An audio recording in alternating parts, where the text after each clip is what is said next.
What you see behind me is the world's strictest and largest prison. This mega prison has a capacity of 40,000. Prisoners here are the most unsafe people you can even imagine. How many people's lives have you ended? Is it 5 or 10? How many? More than 50. MS-13 and many other gangs. These are animals. These aren't people.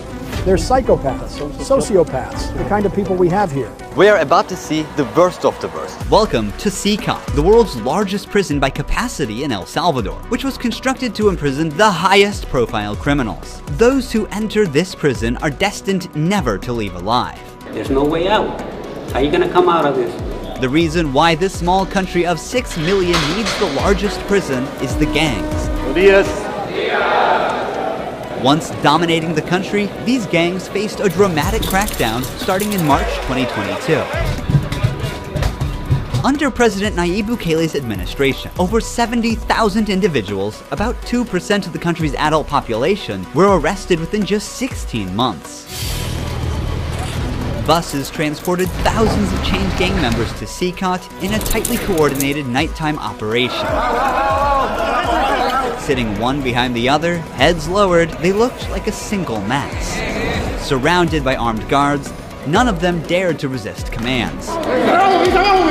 Their life has changed in a day. In this documentary, we will interview one of them, one of the most ruthless gang leaders, known by the nickname Psycho. 10 minutes. You only have 10 minutes. Built in 2022, this massive prison is made up of 8 separate modules spread over 410 acres of land. Each pair of modules is enclosed by 2 separate 3-meter-high walls with razor wire. The entire facility is surrounded by a towering 9-meter-high wall with a 3-meter-high electric fence carrying 15,000 volts. 19 watchtowers are ensuring nothing escapes notice. The entire design doesn't just prevent escape, it erases the very idea of it.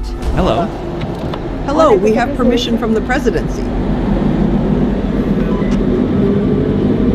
The soldiers stopped us. We're hoping this will be the last checkpoint. The jammers blocked all signals within a 2-kilometer radius of CECOT, completely cutting off all communication. Over 600 soldiers work only to secure the perimeter. We are going to leave all of our belongings here before entering the prison. We will only carry our cameras and microphones, that's it. Pass slowly. Look at the camera, the body scan. I forgot my wedding ring on. Well, that needs to be put away over there. This high-capacity X-ray scanner even shows bones and internal organs. It's mainly used to scan newcomers, ensuring no one tries to sneak in anything forbidden on their body before entering. The inmates used to swallow some objects, or they would try to bring them in vaginally or anally.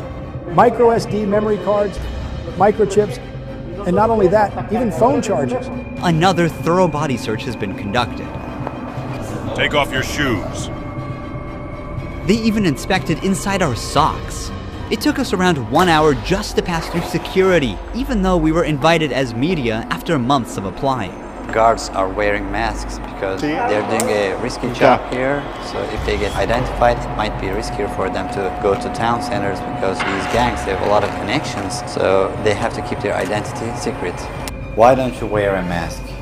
I have to talk to them face to face, looking them in the eye. They already know who I am. We're in the registration room. This area is for inmates only. When a criminal is captured on the street, they don't carry ID or give their real name. That's why their fingerprints and photographs are taken here to enroll in the system.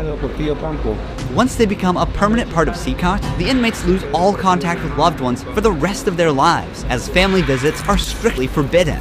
It's also important to note that a small number of innocent people were mistakenly imprisoned during the big crackdown. Because of the no-contact policy, their families have no idea where they are or if they are still alive. For some, this documentary could be their first chance to see a missing loved one.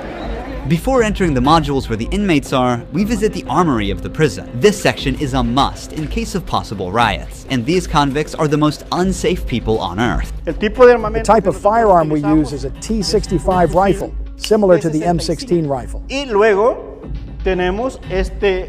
We also have this other firearm, which is a 12-gauge shotgun. A Sig Sauer rifle allows us to maneuver in spaces that are too tight to move. Whenever criminals are arrested and dragged to the bus, various cuffs and chains are used to restrict their movements and minimize the risk of harm to officers. Has there ever been a riot? So far, there have been no escape attempts. We have the worst of the worst within criminal organizations here. The riot gear consists of a head protection, a face shield, neck protection, an anti-trauma vest, leg protectors, shin guards, and of course, a shield. Generally, in the prisons, we see inmates invent any kind of handmade weapon, like awls or knives. They are fully protected. You can see how he protects his feet. Since this prison is so large, we have to hop on this bus. We are entering the module area. To keep the country safe, 1,000 staff members work inside CECOT. It is impossible, but let's just imagine that an inmate get out of the fortress. These pebbles that you see are put here intentionally because when they walk on these pebbles, it works like an alarm system. It makes a noise, they cannot sneak away. Have they tried to escape? No. Could they try? Difficult, because they would have to go through a series of security rings. CECOT was built with its own infrastructure in an isolated area, including an electrical and sewage system to prevent external interference. In case of an electricity cut or water supply issue, the cisterns and power plants will maintain operations for up to a week. I'm so excited. We're gonna be face to face with the most dangerous criminals in the world. It is pretty tense. We are entering one of the modules now. You are seeing the third and fourth modules next to each other. An offender who enters one of these buildings never exits through these doors. In a few steps, we'll be surrounded by more than 2,500 inmates. It's like stepping in the middle of controlled chaos.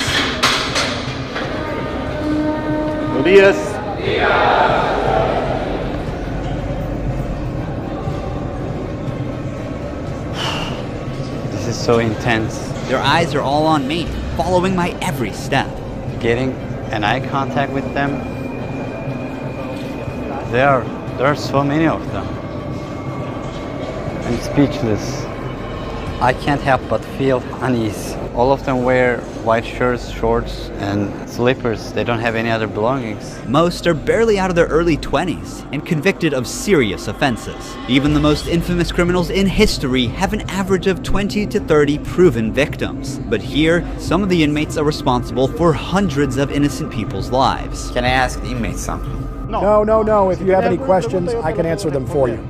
If they try to communicate with me now, what are you gonna do? I'm not going to allow them. They know from them that subsequently there may be a penalty for not abiding by an instruction. I'm curious to know which of these group leaders I'll be interviewing. It is forbidden for us to pass this yellow line because these are one of the most dangerous human beings on earth. Without the bars between us, everyone knows exactly what could happen. There are 32 cells in every one of the 8 modules making up the mega prison. Each cell holds around 80 inmates, but the number can go as high as 150. Despite not being at full capacity, the inmates only have 0.5 square meters of personal space each. Prisoners do not have any ventilation rights or courtyards to walk outside their cell. Each inmate here have been given one of the longest sentences you can even imagine in your life. The only thing that doesn't change that all these inmates will never get outside. They will never see sunlight. The only people are authorized to get inside and outside are the personnel and sometimes media like us. They will never ever leave this building. If you see their look, you can see the emptiness in their soul. They don't have any hope towards future. They look very robotic. Their life is so monotone. This open corner is their toilet area. They have like 2 toilets for 80 inmates. It's literally humiliating these inmates. Like their whole confidence is disciplined here. The same place where they use the toilet is also where they take showers. To clean themselves, they use plastic dippers in a single shared basin. There's no running water in the cells, so the prisoners have to rely on one blue barrel for drinking water.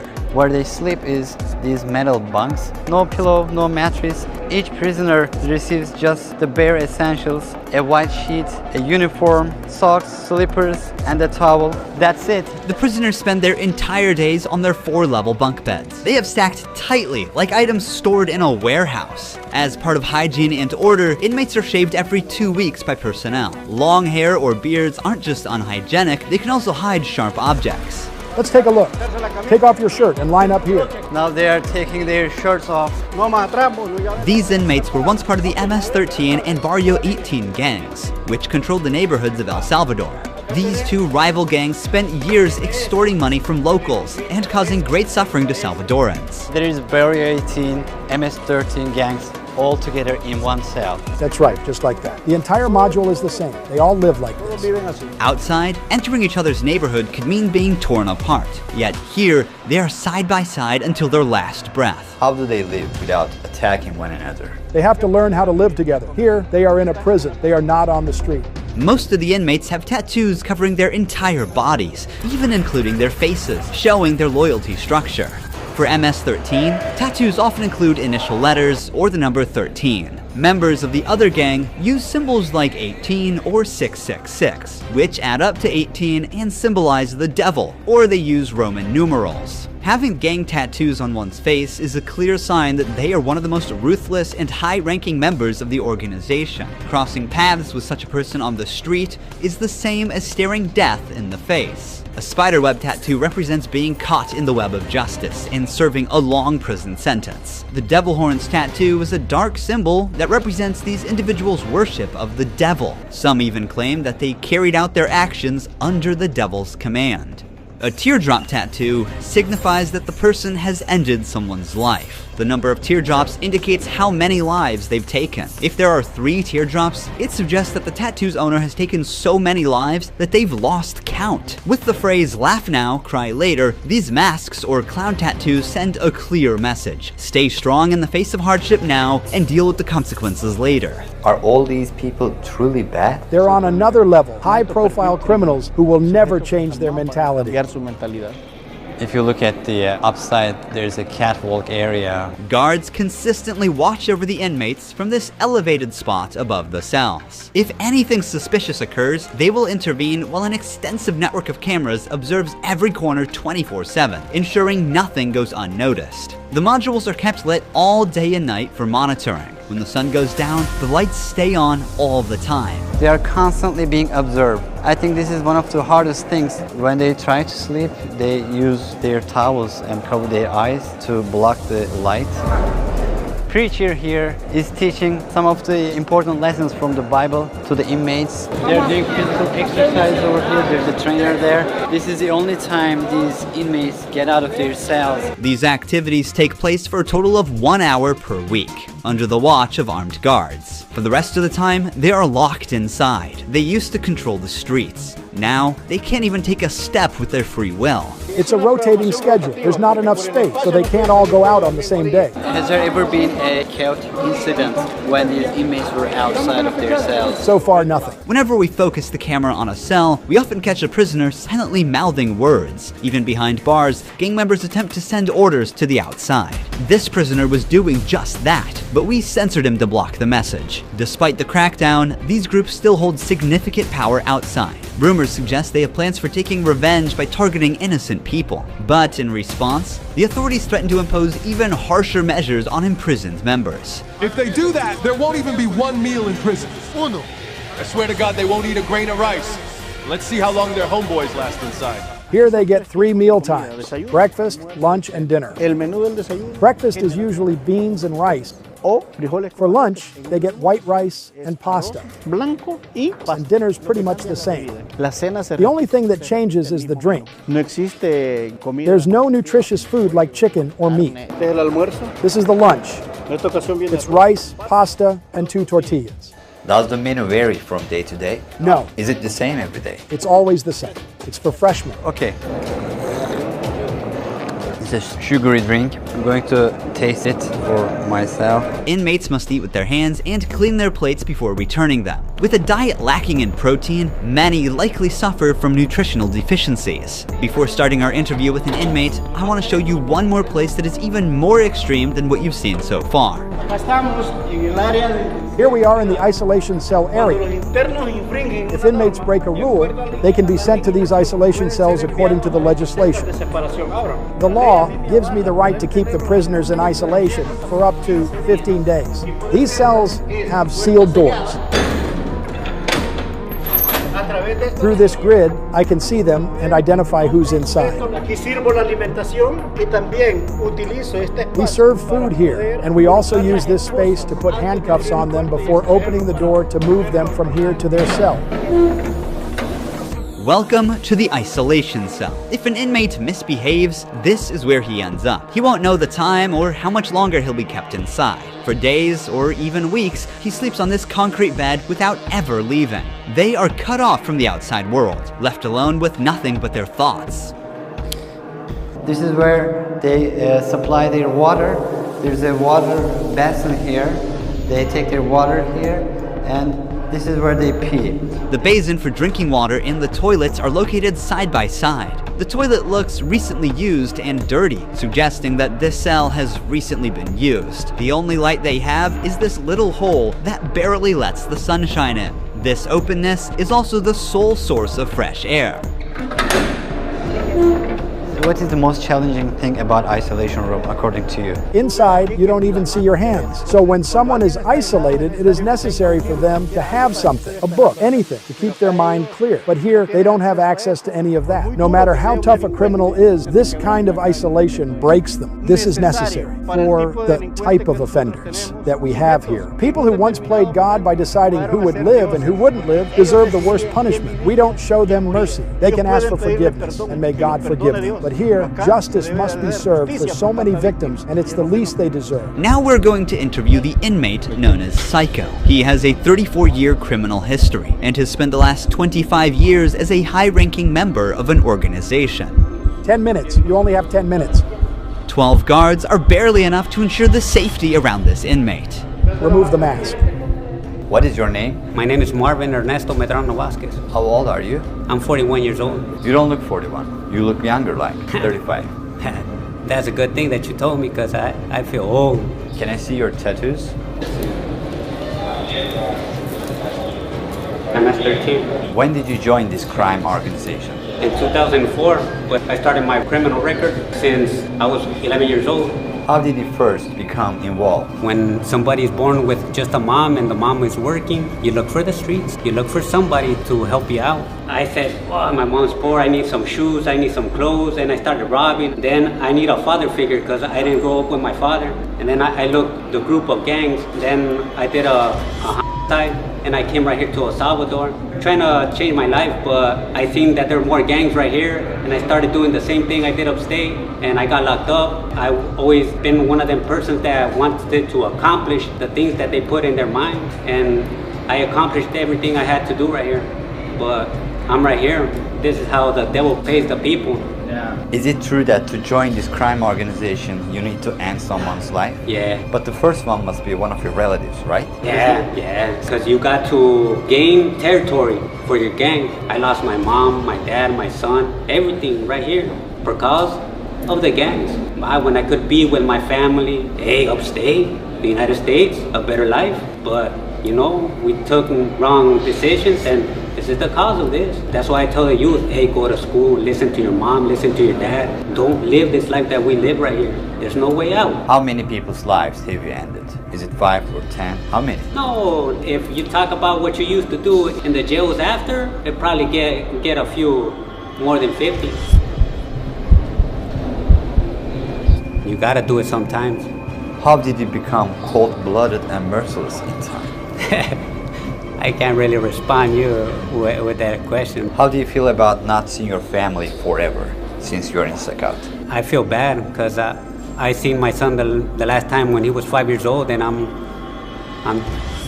he's 21 years old right now. I want to see him. I want to tell him, hey, don't do the same things that your dad did. Look for a good life.